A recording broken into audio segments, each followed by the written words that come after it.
Okay, here's a fascinating example that we've got. So if we look at this one initially, we want to find the limit as x goes to 1 of x cubed minus 1 over x minus 1. Now, if we first look at this, we try to do direct substitution in here.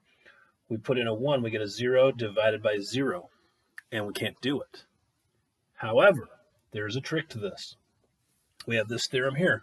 It says, let c be a real number and let f of x equal g of x for all x's not equal to c in an open interval containing c.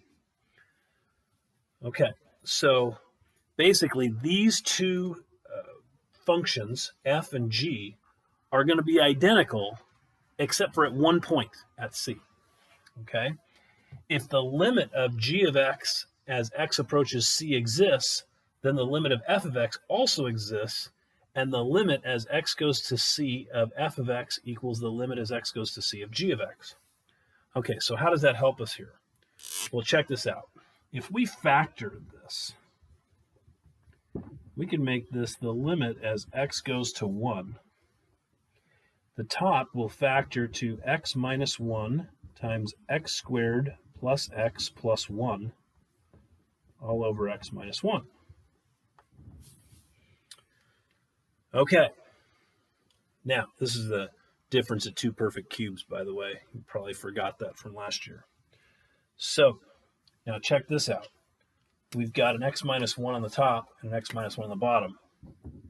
Those will cancel. So this is equal to the limit as x goes to 1 of x squared plus x plus 1. Now that's just a polynomial. So it's going to have a limit.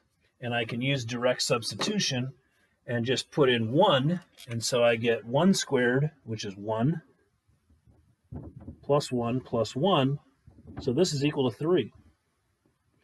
The limit's equal to 3. Well, that means that the limit of this is also equal to 3 because these two graphs look exactly identical. This is a parabola.